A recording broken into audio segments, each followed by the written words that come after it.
Good morning. Welcome to this Monday edition of Shields and Arrows, where we defend the faith, the family, and the fellowship. I'm Pastor Mark Baze, and I really do appreciate you taking the time to tune in. The fact that there are people out there who do care about the topics we cover, which it's a little bit of variety, but everything does circle back, focus back on theology, doctrine, the Bible. And so the fact that you do care, that you are invested, you're interested in the topics that we cover, really does mean a lot. And it obviously means a lot for all those who take the time to support this ministry. And I hope that you were able to find our sermon and Sunday school lesson from this past Sunday. We did have a little bit of technical difficulties in streaming the morning sermon. So what I did is I re-preached it that afternoon and went live. But if you go to the YouTube channel, there it is. Our Sunday school session was number 34, and that is Babylon is Fallen.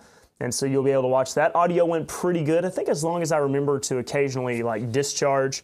Like this is the, I've got it hidden right here, but this is the transceiver, I guess. No, just the transmitter for my microphone. As long as I remember to touch it ever so often to keep it from building up static electricity, I think that helps with the whole audio issue. And then the difference church makes. We streamed that one and have it uploaded now, so you'll be able to watch that one. And nothing too significant, deep as far as doctrine is concerned, but I just think it's important discussion to be had, and hopefully you found it of value. And now let's see here. There's a number of things we're going to talk about today, a little bit of variety. We're going to talk to some degree about Trump, and we're going to talk a little bit about the first 100 days and his border work that he has done. We're also going to spend just a little bit of time talking about the Russian-Ukraine war and some of the ramifications of it all, and what it, in a bigger picture sense, what it all means.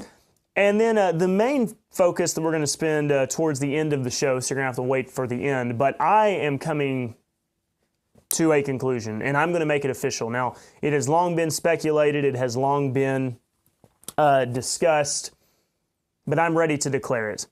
Title of the episode you've seen today, Calvinists have taken the SBC. So just as Babylon is fallen, the SBC is fallen, the Calvinists own it now, okay? And I think it's official, I think it's done, I can make that declaration. Now, it is interesting because we'll talk about, the history of Southern Baptists, and to a degree, I mean, they're going back to their roots, honestly, because the SBC was founded by Reformed Calvinist theology.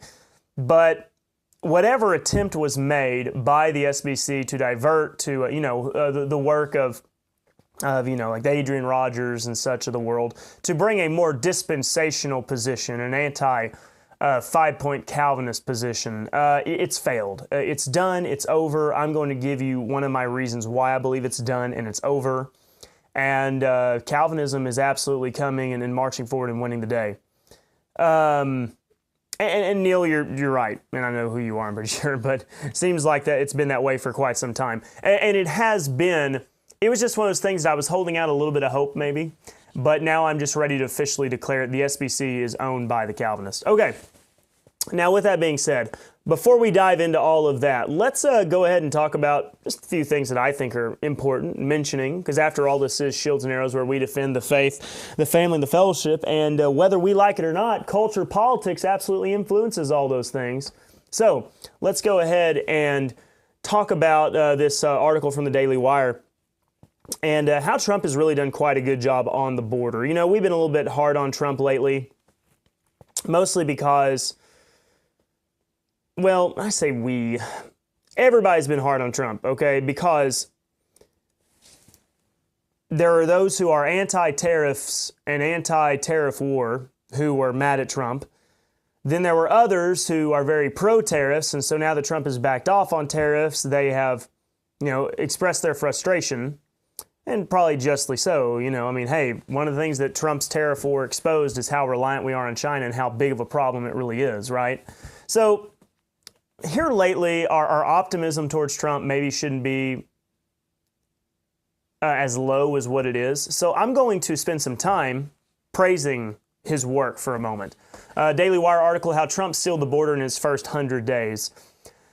The truth is, one of the big reasons why Trump got elected, we talk about the economy, we talk about inflation, and yes, those are all things that are of factor. I think there's two big reasons that Trump really was able to win the White House again. I think just the absurd woke politics of the left, transgender ideology, the weakness of America on the world stage, us constantly apologizing to people. I mean, that was a major factor, okay? I think people are sick and tired of America being seen as weak. Now, the next one, and I think probably most importantly, was the border. Illegal immigration was a massive factor in this political campaign, all right? And you could tell it was, you knew it was, because Kamala Harris tried so hard to present herself as a border hawk, and she wasn't. It was a joke, but she knew that it was a losing issue. Trump, I believe, has done really an excellent job. Article goes on and says, the United States endeavored a never-before-seen surge in illegal immigration under President Joe Biden. Fact check true. Watching as hordes of migrants charged border barriers in towns across the country were reshaped virtually overnight by mass migration. The issue, perhaps more than any other, propelled President Donald Trump into victory in 2024. Trump pledged to end the invasion on our southern border. Throughout his campaign in the first 100 days of his second administration, the president has slashed border crossings to a fraction of what they were just months ago. And this is absolutely true. It says, through the combination of policy changes, arrest and deportation, sanctions, and coordination with foreign governments, Trump says his administration has facilitated a dramatic 99% drop in border encounters. And I'm really charged to believe, even if that is off by 20 points, you're still basically 80%. And I'm really more prone to believe the 99.9% drop. Customs and Border Protection data recorded over 11 million illegal alien encounters. One of the things I've really liked, this is a side note, but the Border Patrol has like all their social media accounts, and I follow them on like Instagram. Instagram's a terrible app and worthless for many things, but it is funny to see a lot of these things. The Border Patrol is just killing it on social media because they look cool, they have cool equipment, cool trucks, they are rounding up illegals, and it's great, okay? This is one of the major areas where I feel like Trump is delivering on his promise, all right? He is getting these people out. And you can tell that he's being successful because of how hard the courts are trying to fight him. They hate this. They hate it because the truth is illegal immigration is a means by which the Democratic Party hopes to get an electoral majority in the United States. Plain and simple, okay? It just is. They can deny it all they want. They can say it's not true, but we know that is not the case. When you look at actual U.S. citizens, the U.S. citizen population is largely in support of what Trump is doing on a very basic level. They may not be extremely right-wing in a lot of ways, but they do want a secure border. They want a strong military. And so those are the things that Trump is accomplishing right now. Customs and Border Protection data recorded over 11 million illegal alien encounters nationwide under the Biden administration. And that's just encounters. Think about all the ones that got away, okay? I mean, that could easily be double the number of encounters, and how many of those encounters led to just people being let right into the country. It says roughly 9 million of which took place at the southern border. By May of Biden's last year in office, federal data showed that 1.7 million illegal alien gotaways entered the country, and I'm sure that's much, much more. Illegal immigration was so dramatic under Biden that foreign-born population surged to a new high of 53 million. How are we going to possibly have any kind of national identity if two things don't happen? We've talked about this before. If you are going to have a high population of non-natural citizen born, and you've got to have strong assimilation, that if you're going to be a part of this country, you're going to take on a certain persona. You're going to hold to the ideals of the Constitution. You're going to hold to American culture. That means God and guns. Basically, if I can just be very blunt, God and guns is pretty much the summary of American culture. And you're not going to be able to maintain an actual country if you don't have assimilation. And so with that being said, I think Trump's done an excellent job here. It's amazing how... And here's another thing. Remember, Joe Biden kept saying, we need a bill, we need a bill, we need a bill. We've got to be able to pass more legislation in order for us to actually secure the border. Trump is proving that that was absolutely false, that was just an effort. It was an attempt to get rid of some of the really restrictive laws that were already in the books. And Trump needed no bill. All he needed to do was just enforce the laws that were already in place and exercise the power of the presidency. Plain and simple. So I know there's a lot of negative media right now just surrounding Trump's handling of, the trade war, whether you liked it or not. Don't overlook this. This is a very good thing. And I think that I think Trump has more, there are people who have more goodwill to Trump than what the media would like you to think. Okay? That is just my take. Yeah, okay, the trade war is what it is. And most of my complaints about Trump have largely surrounded more so like his cabinet picks, like Pam Bondi, mostly. So with that being said, I think Trump's doing really well. They're having to make up stories about Trump in order to try to find any controversy. The Pope's funeral was held a few days ago, and Trump wore a navy blue suit, and there was a picture taken that was just Trump, and he was surrounded by a whole lot of people wearing black. And there was this headline, "Oh, Trump violates the Pope's wishes by wearing, blue, maritime blue, whatever." And then you actually see a picture of the whole ceremony, and there were a large number of people wearing a dark blue. They're just, when they are really still having to reach and try to make victims out of MS-13 gang members or what have you, and this poor Maryland man, the media is not near as good a position as they think they are. They're still having to reach. They're still having to try to manufacture narratives.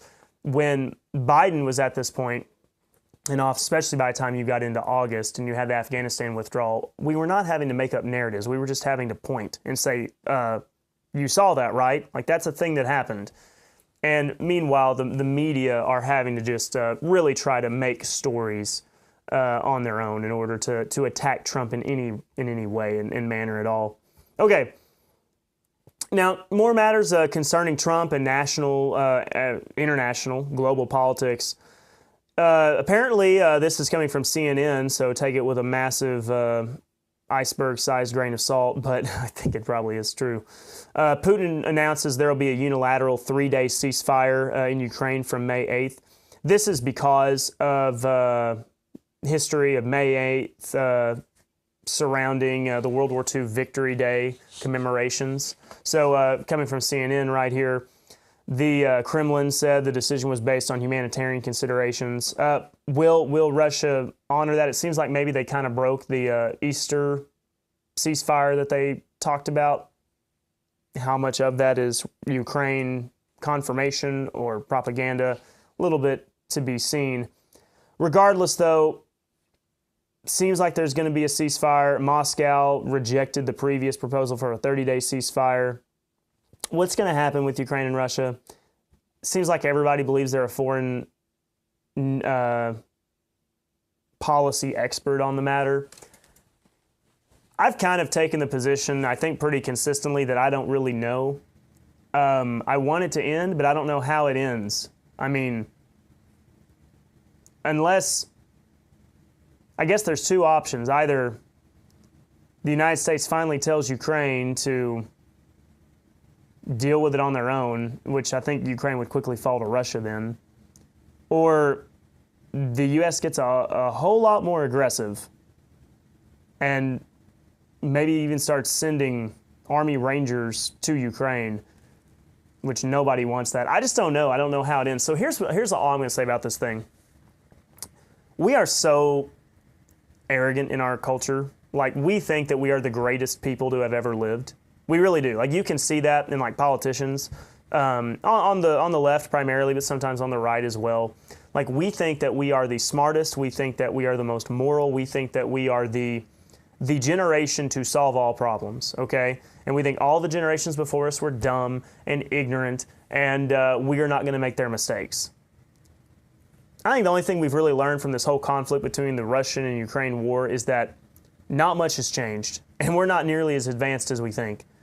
War is still a reality. We are far from utopia, okay? We may like to think that we're the generation to end all wars. Maybe even the greatest generation, World War II, there was kind of the hope that, hey, we fight this one, maybe we won't have any more war, and yet we've had a number of wars after that.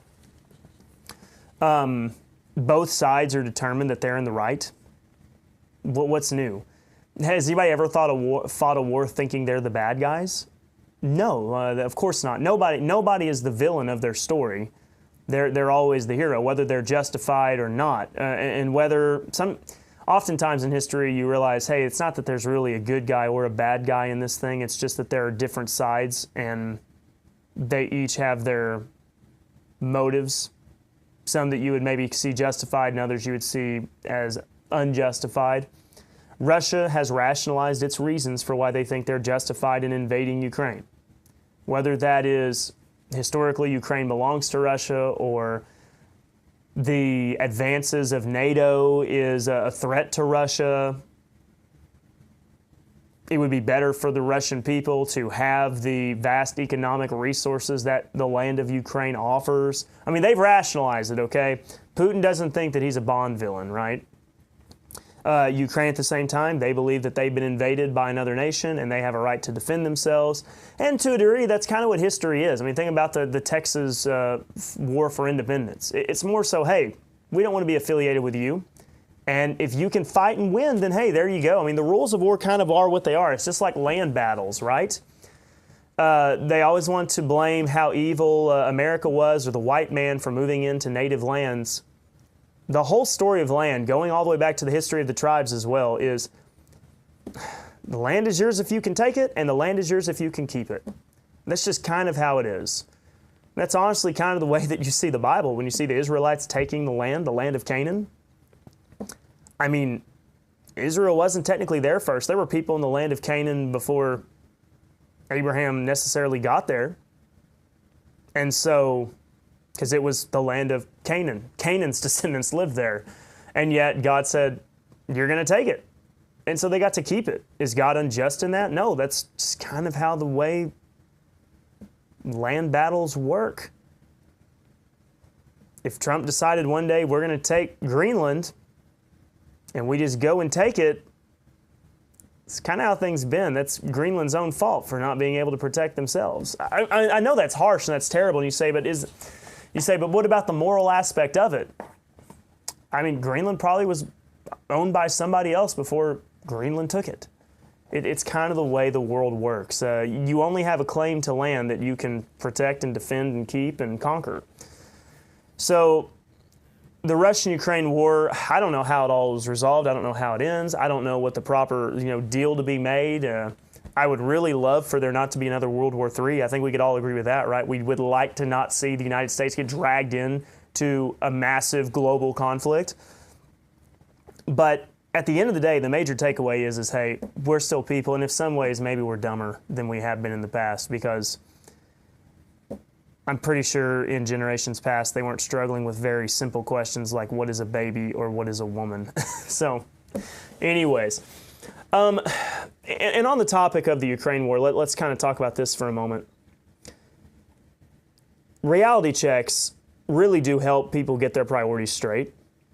One of the subjects on our sermon here, the difference church makes, as I was preaching on this matter, the truth is we have seen church decline, church attendance decline in the past several decades for certain, but, here's me talking about this matter.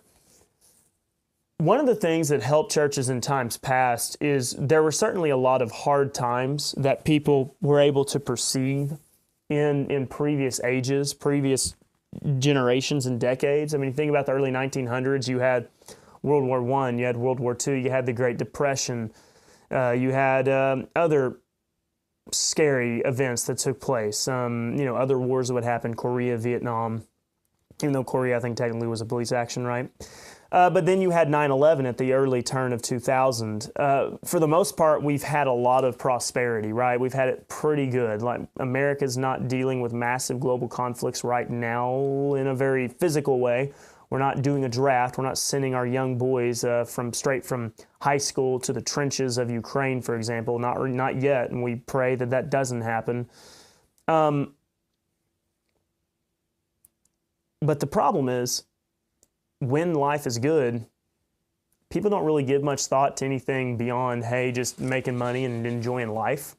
And it's only when things get serious, times get serious, that people do start thinking about God. So it'll happen on an individual level, right? Some point along the way, you're going to have a personal tragedy or chaos take place, right?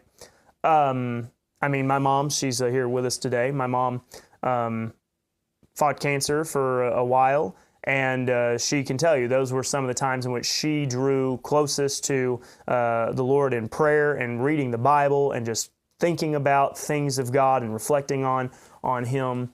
So we'll have personal tragedies that will draw us closer to the Lord. And to a degree, those do us quite well, right? Remember Paul, he was writing it, when I am weak, then I am strong. The problem is, like, for us as a nation and as a society, we haven't really had that. So we haven't had anything that causes us to really draw closer to the things of the Lord, okay?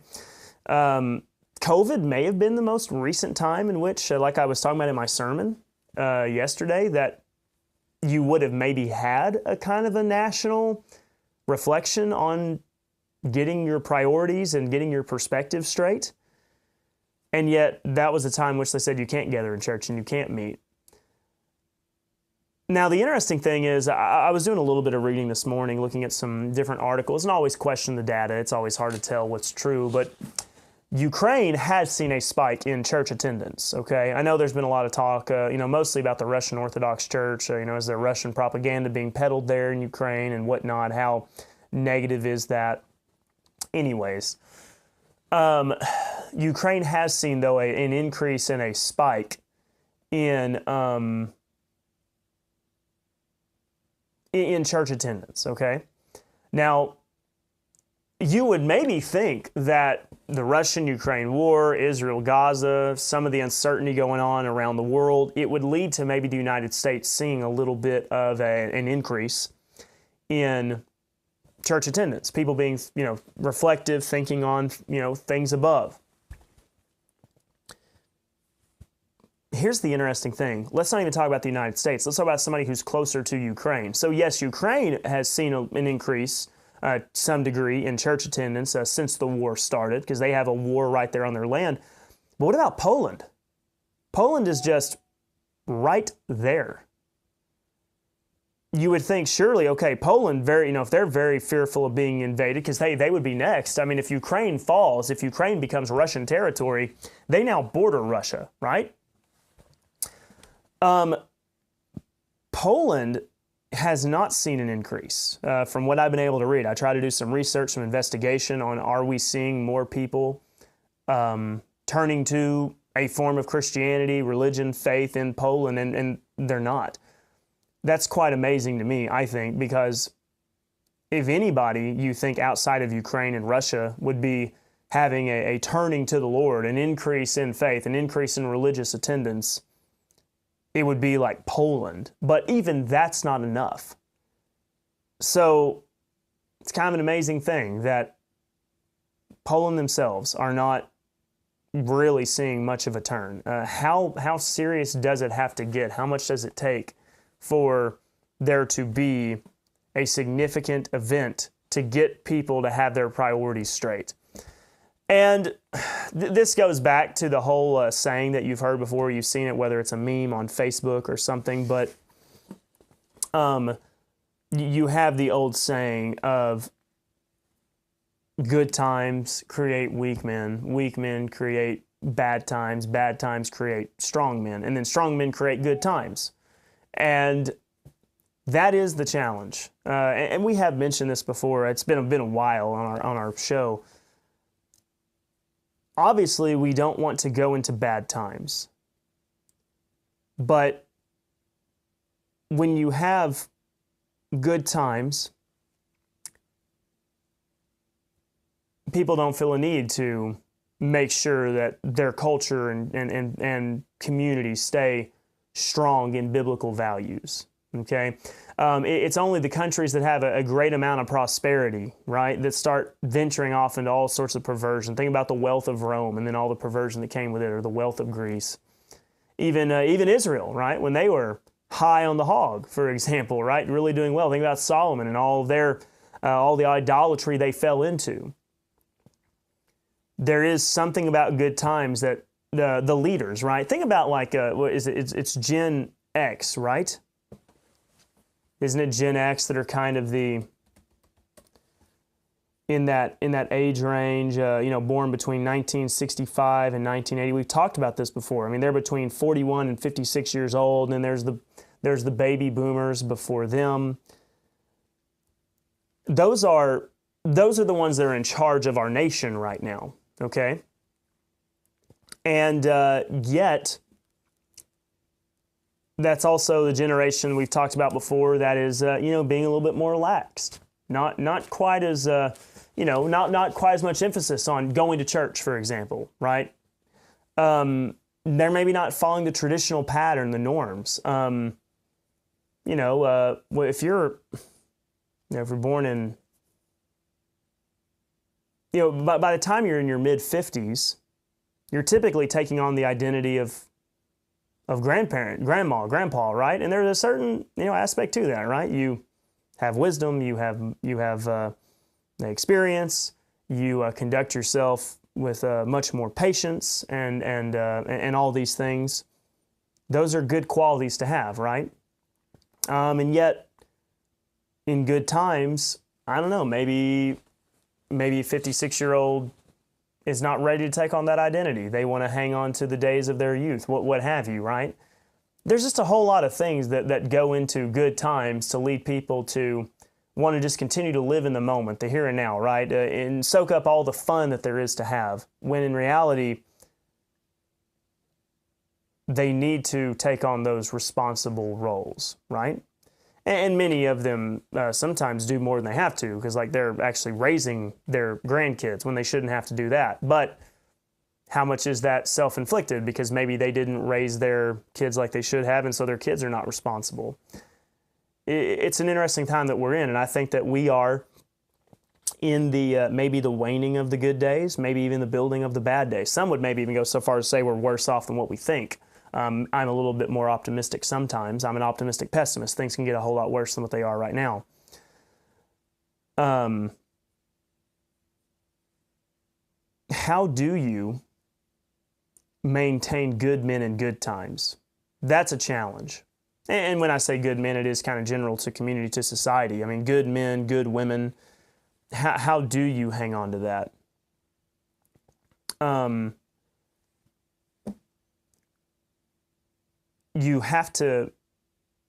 think you have to realize, and this is me speaking with all the wisdom of a 29-year-old, so you take it or leave it, but I'm trying to recall the wisdom of others. It's kind of like your reputation, You can be an upstanding citizen for 40 years, 50 years, and you have one moment of lapse of judgment, and you can ruin your reputation just like that. A faithful marriage of 40 years can be ruined, right? In short order, due to adultery, infidelity, things like that. And truth be told, I think society is very similar. And so what you have to remember is, yes, things may be good right now. We may have a good, our societies may be at peace, we may not be at war, and yet it can all be undone like that. That's one thing about, I think, the tribulation that's going to catch so many people off guard, is they will not see it coming because everything will be going great. And they don't realize how quickly it can all just completely be turned upside down. And that's the challenging part, because if you're going to maintain good men in good times, the good men have to know that they are the ones preserving it. They're the ones keeping it. And that if they let their guard down, well, then there it goes, and it's all done. It's over. If you do not continue to hold the line, any society is one generation away, right? That's what we've seen. So I hope that by the time my children are grown, especially my sons, because they're going to be in charge of leading their churches and their families. But my children, every single one of them, I hope that they realize that, first of all, they inherit a world that is still in good times because we didn't let it fall apart. And to what degree it has fallen apart, maybe we can rebuild it in that time. But they'll realize that these are not guarantees. They will have to uphold these things as well. So the best way to continue to have people invested in matters of God and faith and religion and all that is to realize that it's so fragile. It can all be undone. It can all be destroyed in such a short time. And once it's gone, it is so hard to build it back. It takes so much work to get it all done again. I mean, we really are in interesting times. I hope people can reflect on that and realize how important it is.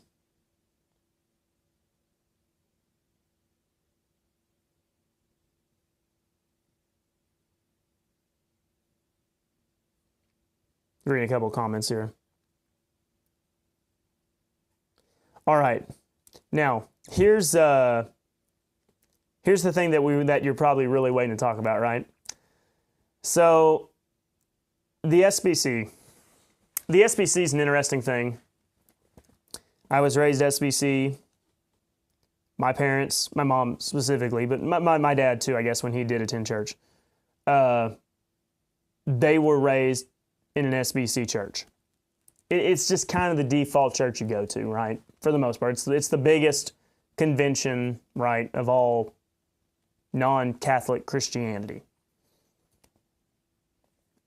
There has long been a divide, and the SBC has continued to widen its umbrella as far as what you'll find.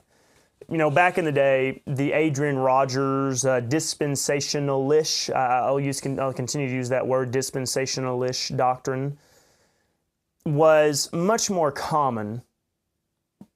You'd most often find those, especially in like the region of Oklahoma. But the Calvinism, wherever its hotbed was, has made its way into almost everything. Whether it started in like the deep South, or maybe more so in kind of the Virginia area, you know, on the East Coast. However Calvinism traveled, it has traveled. And it made its way to like the Southwestern Baptist Theological Seminary. And the Southwestern Baptist Theological Seminary was turning out young preacher boys. The young preacher boys were indoctrinated with Calvinism, and they started preaching in all the Southern Baptist churches. And there was kind of this divide, okay? Which way is the SBC going to go?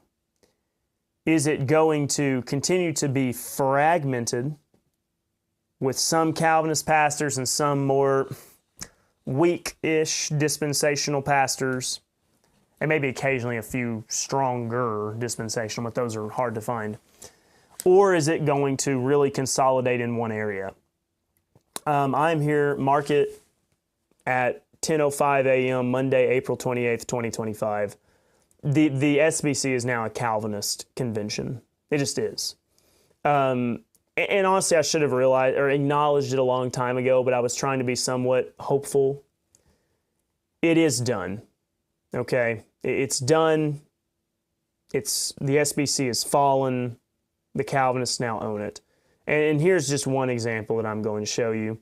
So around this time every year, Falls Creek, the BGCO, they do a collegiate week, and colleges will come from kind of surrounding multiple states to attend. And I went there when I was in college, and it's a time of, you'll have your main keynote speaker, you'll have a band come and lead worship, you will then have your breakout sessions, right? And you have different people teaching those sessions and all of these things. But here's from the Baptist Messenger. Falls Creek Spring Retreat brings weekend of worship, fellowship, and fun. There's a speaker there, probably one of the breakout sessions, I guess. There they are, playing some basketball. And then I don't know what they're really doing there. That's in their, not their main tabernacle, they call it, but an auditorium to the, can't remember how all that land lays. To the left of it, if you're looking at the front of the tabernacle. There's your worship music. And the picture repeats. So it says, undeterred by the cold and rain, and nearly 800 people attended the recent Falls Creek Spring Retreat. The annual event brings together collegiate and young adult groups from church and campus-based ministries across the state for a weekend of worship, fellowship, and fun. This year's retreat featured guest speakers John Durham, pastor of Waco, Texas, Highland, and Bartholomew Bailey, Oklahoma Baptist Young Adult Discipleship and Men's Ministry Partner. Music was led by Bailey Byers and a team of talented musicians from Oklahoma and Arkansas, who in addition to leading worship through song, encouraged attendees to fix their eyes and hearts on the Lord through moments of focused, intentional prayer. Of course, they'll have, they pull out all the stops. During a break in the rain on Saturday, many guests participated in basketball, volleyball, and soccer tournaments. Others played pickup games, relaxed in the 1917 cafe, and stayed cozy in their cabins. It's quite a thing. They had Chick-fil-A and all sorts of other stuff, I'm sure, to eat there. From the free time to worship services, every element of the retreat was planned with purpose. This planning and God's provision resulted in positive feedback from attendees across the board. One collegiate minister commented, John Durham spoke directly to this generation of college students in a relevant way, while another mentioned that the retreat hit every area that students needed. Durham spoke on Hebrews 10. Hebrews is about us, right? Because we're Hebrews. And the necessity of those being sent out to draw near to God and live on mission with Him. Bailey spoke on Acts 8, exhorting attendees to be ready for the mission God has called them to, whatever that might look like for each person. So I looked up John Durham, and so this is an article on John Durham from BaptistStandard.com. Nothing to speak, like I said, I don't ever speak to the individuals themselves, most of the time because I don't know. I'm sure he's a great guy, great man, good father, whatever, right? But here's the thing, when you start reading up on him,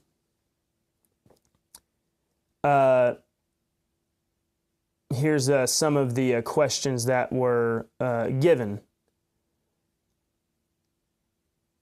Who are your mentors? How do they influence you? Is a question that was given to him. My father, Ron Durham, was a longtime pastor at Columbus Avenue. He talks about some other men that he knew, and then name some of your favorite books and authors. So his favorite books are Knowing God by J.I. Packer. J.I. Packer is a Calvinist. And then he also mentions The Cross of Christ by John Stott. I don't know if I know John Stott. I bet I can do a pretty quick search, though. John Stott. I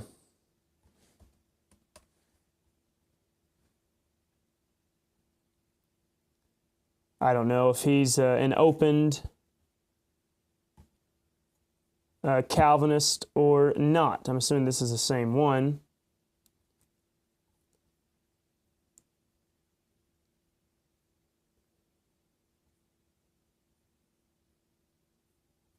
So I'm not quite sure. I'd have to read up some on his doctrine to determine whether or not he's an outright, Calvinist or not. He says there are other teachers who will show us you can believe in both God being in charge and man still being responsible. That's one of the weird dual conflicting paradoxes of Calvinism.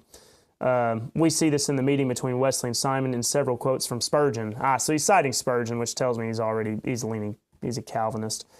Another person that he has read is A.W. Tozer, which is not necessarily an outright five-pointer.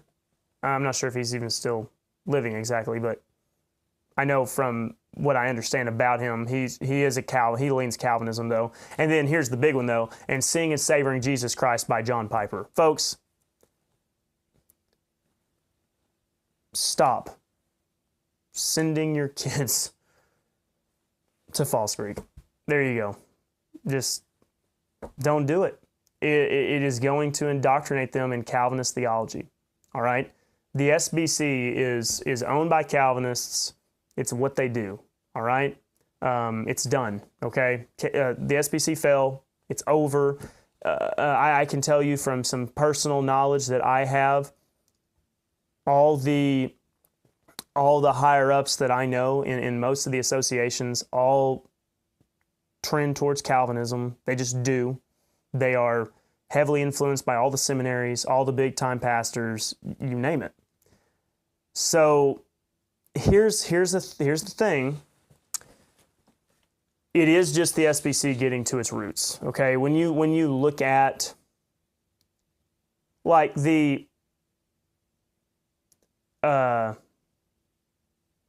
who is the president of the first president of Southwestern Baptist Theological Seminary? Can't remember his name.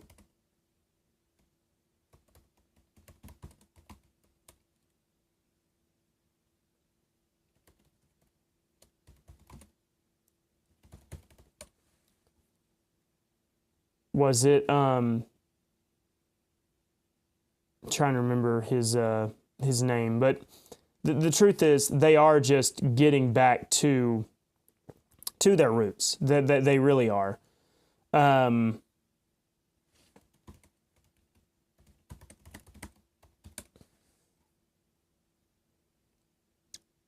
can't find the name right now, but regardless, when you go back and you read so many of the writings of these early Baptists, they are Calvinists in their thinking, plain and simple. So it is no shock, it is no surprise that they're going back to their roots. And I just think that anybody who goes to an SBC church, affiliates with the SBC, you got to realize that's it, okay? If you are not a Calvinist, you are going against the tide, okay? And you got to be careful, because if you go to an SBC church, it's going to get to the point where people just assume you are Calvinist, plain and simple. Like they're just going to assume that you are. And if you're not Calvinist, you better communicate it real fast. This will be the reason why eventually we won't be able to affiliate. Now, I've said it before. There's a reason why I keep this separate from my church ministry, okay? The name of this show is not, or the ministry that I do, it's called Mark Baze Ministries, not Blue Baptist Church Ministries or anything like that, because my thoughts are my own. I don't speak on behalf of my church. But when I talk about it, I want to be honest and open. My church is a part of the Bryan Baptist Association, which is a member of the BGCO, and it is a part of the SBC.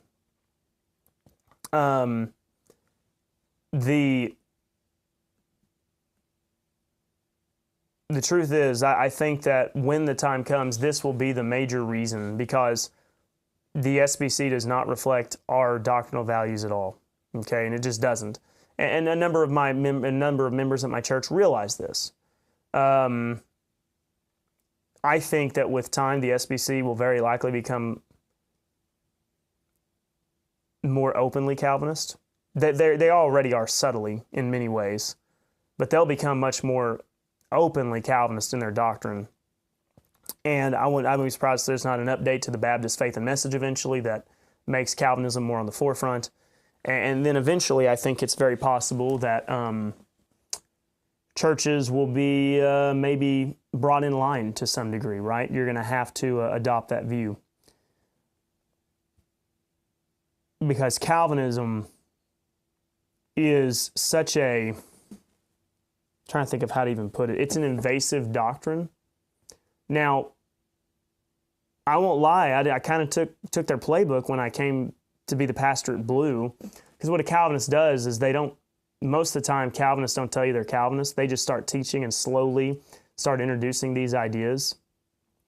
To a degree, I guess it's kind of how I handle things, but the problem with Calvinism, most people have a general idea about it because they've heard it, who are churched at all. And you can communicate Calvinism in very short order. The problem with right division is, for many people, it takes a while to grasp what you're trying to tell them. And it more so needs to be proved through Bible study. Calvinism, they have to approach the Bible in a very unique way.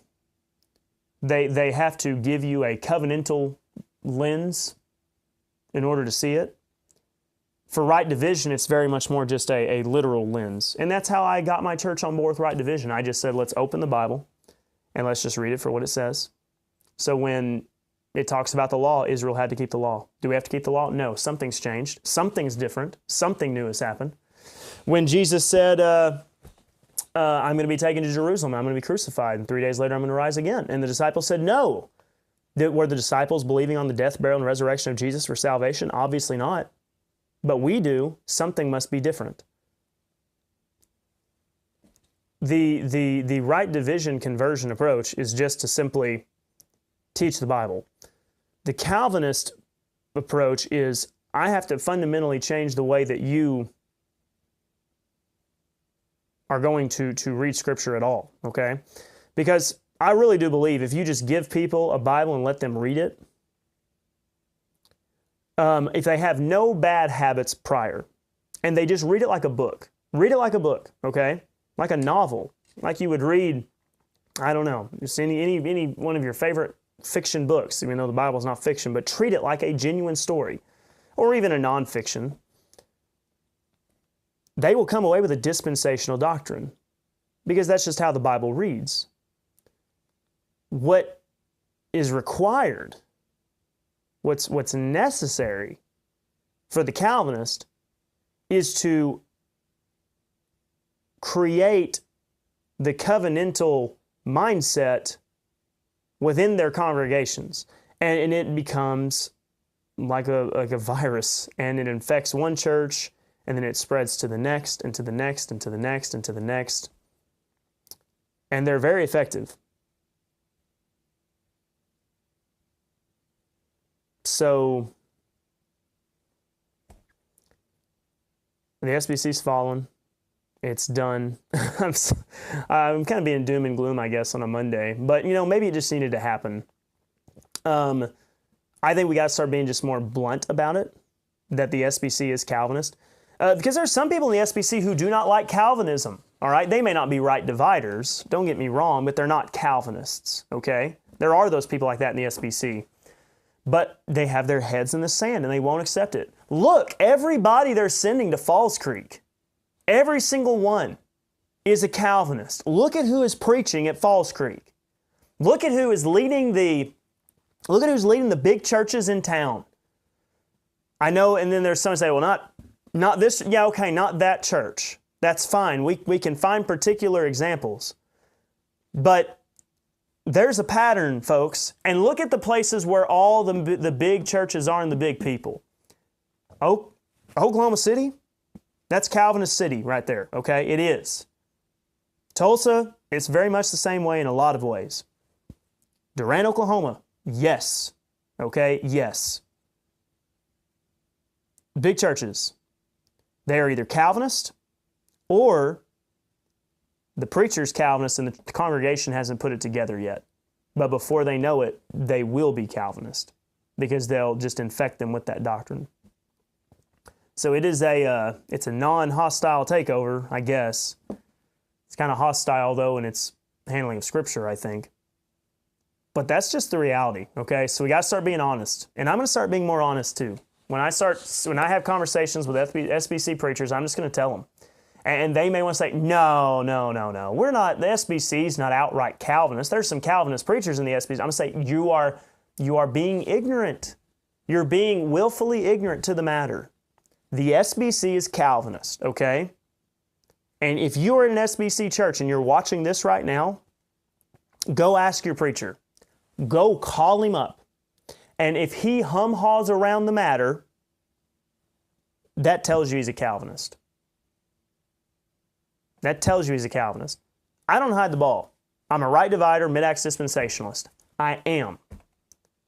When you call preacher so-and-so, Pastor Bob at First Baptist Big Town Church, if you can even get a hold of him, and you say, Pastor Bob, I know your church is not Calvinist, but what's your personal views? Well, I believe in God's sovereignty, and I believe that God predestined the saved. But are you a Calvinist, though? Well, it's hard to put labels on people. I teach the Bible. If they start giving you the runaround on all that, and it's not a firm no, he's a Calvinist. And don't kid yourself. That's what they are. They just need to be honest about it. That's one reason why I can tolerate Presbyterians a whole lot more. I have a friend, I don't know if he's going to watch this show. He lives in Tennessee. He's a Presbyterian, you know, and I enjoy, we talk about guns and lifting and things like that. And we'll you know, talk about theology a little bit. But the thing I can tolerate about Presbyterians is they're just honest. They wear Calvinism on their sleeve. But Baptists, so many of them, they're undercover. They don't want you to know. They want to keep it secret, but then they want to sprinkle in little Calvinist stuff all throughout their sermons and slowly bring their churches over. So don't be oblivious to what's going on in the SBC. There it is right there. And I start thinking about, because I do know some people, all right, who are on the inside of this thing, and they are Calvinists. So it's done, all right? You're not changing it. Too many powerful people in the right places to run the SBC. So there you go. It's done. Now, let me say hi to some of you. It's Monday. Let me talk to some people who are going to make me happy. Maybe. Myra's on today. Myra, great to have you. Always appreciate you. How's Nancy doing? I haven't seen Nancy on in a while. We got to check on her. Paul, good morning. Great to have you. Mom, appreciate you. Ken. Rick's on with us. Rick, I was wondering about you. Hey, Neil, that's a good point. With all the craziness of COVID, it did bring more opportunity to share truth with people. Yeah, that is true. A lot of people, that's what it took them to realize. It took COVID for them to realize that, hey, it seems like we're getting lied to. Dr. Fauci and whatnot. Luke's on with us. Luke, always glad to have you with us. Friend in South Dakota. Sydney's on with us today. Sydney, thank you. Paul says, I mean not to be all like doom or gloom or nihilist or anything, but doesn't the world have to start getting ready, getting really bad in order for the end time prophecies to actually come to fruition? That is one view, but the problem is you're applying prophecy age to a mystery age. See, we're in the mystery age. We're not in the prophetic age, okay? Things could get bad in the age that we live in, this age of grace, but it's only the prophetic age that you're actually going to be able to see what events will unfold. So I think that our age could come to an end with everything still going quite well. You are having conversations about being up north. Goodness. That's great, Luke, that y'all have a rightly divided church. It really is a great blessing there. So many people wish they could find one, and they just can't. Neil asked Mark, are you familiar with Leighton Flowers' work? I guess not. There's a lot of people I keep hearing about that I have no clue about. Leighton Flowers, and that's a unique name. I tried to even look up the name. Is it this same one from Grace Evangelical Society? I really don't know. He's a former Calvinist and a proponent of traditional Southern Baptist theology. Seems like a lot of people don't like him, which makes me want to read him and see what he's saying. When I hear a bunch of people saying, this guy's terrible, it makes me curious. So that's interesting there. All right, let's see here. Hey, buddy, I'm doing my show. Are you okay? It's time for the baby's nap.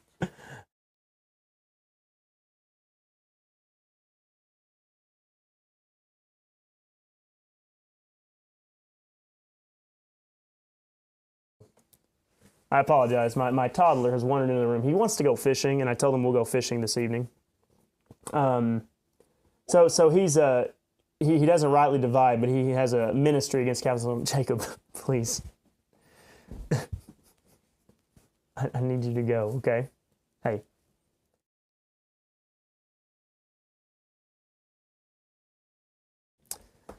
I apologize. All right. So with that, we're back to the program now. So now I have to look him up and at least see his ministry against Calvinism. Clint Presley talking about maybe the one of the Baptists of the SBC. Maybe so. Jeffrey's comments on the Pope being a Christian, Tim asks. Is Jeffrey on today or was that a former question? I mean, I've said it before. I think Calvinists, Freudian slip, there's some Calvinists that'll make it in. A good Catholic, if you ask them, Michael Knowles summed it up. Sadly, I like Michael Knowles a lot, but somebody asked him, his faith, what is required for salvation, and his answer was faith is a good start. They are not counting on faith alone.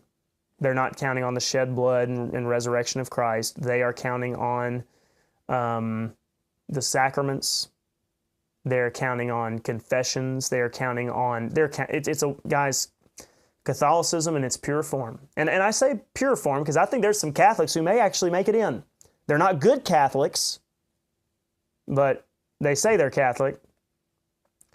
Catholicism is a works-based salvation, folks. I hate to say it, and so if Pope Francis held down the line Catholicism, I am not confident that we'll get to see him in the sweet by and by. And I hate to say it about somebody that's gone. I'm just saying whatever his doctrine was. Hey, maybe he became a right divider right before he passed away. I don't know. But yeah, I've got to be honest on the matter, though. Neil writes, the Calvinist pastor will come in and say it's not a big deal. You don't have to agree with Calvinism, but then every pastor, leader, curriculum will be reformed. Exactly. Yeah, that's exactly it. Yeah, it's not a big deal. You don't have to agree with us, but we're just going to make everything Calvinist because it has to be Calvinist. Rick says, I've been working a lot and not able to check in. A lot of people wonder about me. Well, Rick, come on now. Priorities. What's more important? Going to work? Taking care of business? Being a good husband? A good father? Or joining Shields and Arrows on time for the live stream? Get your priorities straight. Come on now, Rick. Yeah. And then Rick has the Pope was a Universalist. Yeah, he seemed to be, I don't even know if, here's the thing, Pope Francis was maybe not even that good of a Catholic, but the problem is he wasn't a good Catholic in another horrible sense, in which he was, we all worship the same God, all roads lead to God, universalism, whatnot. All right, well, everyone, that's all I've got for you today. It's time for me to be getting on my way and you to be getting on your way. Go to Ask the Theologian at 11 o'clock to watch our good friend Dr. Randy White answer biblical, theological, and worldview questions. In the meantime, I'll be right here. We'll be back tomorrow, and so we'll be ready to defend the faith a little bit more. Thank you all so much for supporting this ministry. If you'd like to donate, Mark Baze Ministries, great place to do it because this is my job. It's what I do. And so thank you all so much. We'll see you later.